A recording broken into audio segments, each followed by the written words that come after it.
При всех новых каких-то стандартах и традициях сохраняется национальный колорит. Это то, что основа, то, что заложено в культуре татарского народа, в его музыке. И это, конечно же, можно сказать, отдушина.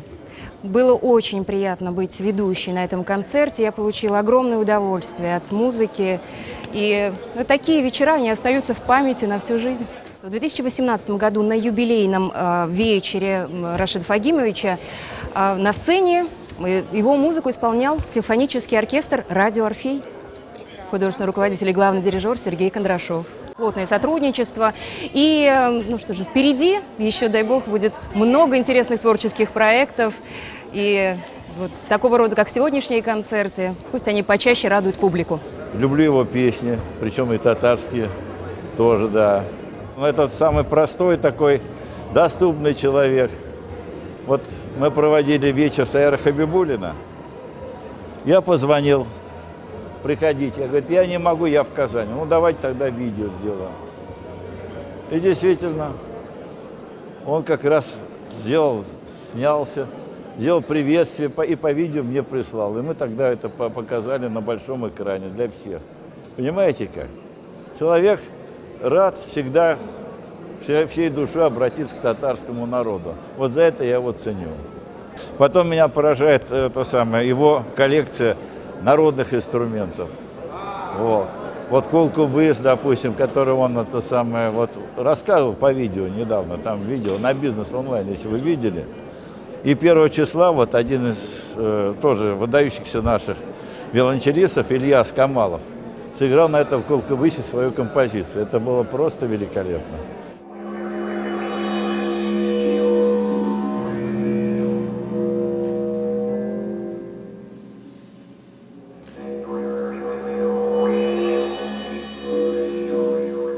Я думаю, чтобы национальную музыку сыграть, которая насыщена какими-то национальными красками, да, ее нужно немного поизучать, понять традиции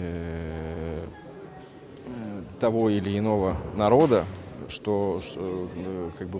посмотреть на их, я не знаю, народные инструменты, послушать, как они прежде всего, наверное, поют. О чем они поют, принцип игры на инструменте, он все равно остается одним и тем же. То есть смычок в правой руке, скрипка в левой руке, да?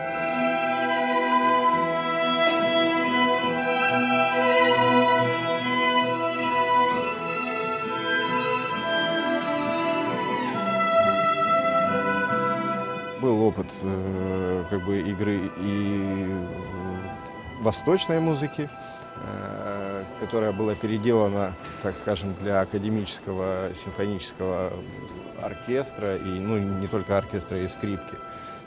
И, как ни странно, многие композиторы 20 века, 20 века, когда открылись границы, начиная с начала 20 века, да, вся Европа была в шоке от того, что привозили, например, из Индии или из других ближневосточных стран. И все обращались к этим традициям и пытались внести что-то свое.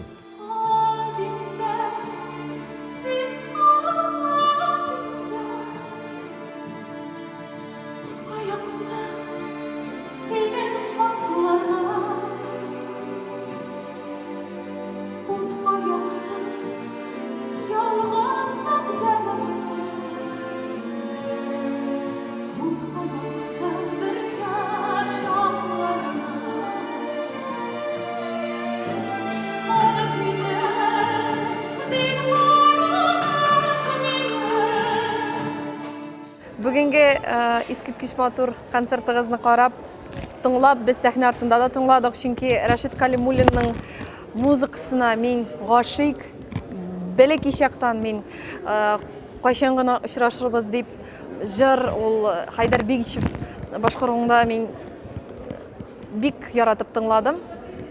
Һәм бүгінгі минем сәхнәгә чыгышыма бик шатмын, чөнки минем хыялым тормышка ашты. Мин менә шул сәхнәдән яраткан җырымны безнең Мәскәү тамашачыларыма җырладым.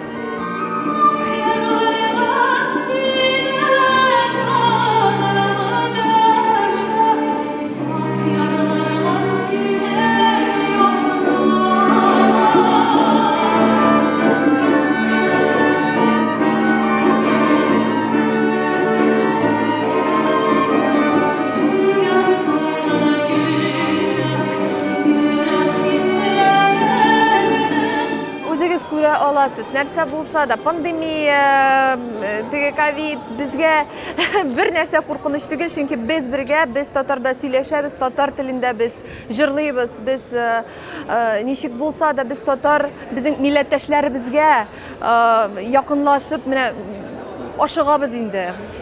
Белмим ничек булыр әле, әмма дә ләкин бүгенге көндә мин бик бәхетле, чөнки яраткан композиторыбызның җырлары, әсерләре, матур иҗат җимешләре бүген Мәскәү тамашачыларына күрсәттем.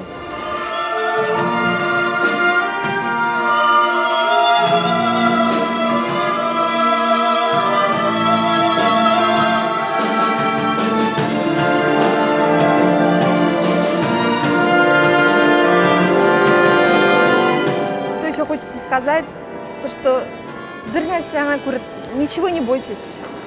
Потому что когда искусство живет, и когда искусство народное, с народным колоритом, нам ничего не страшно.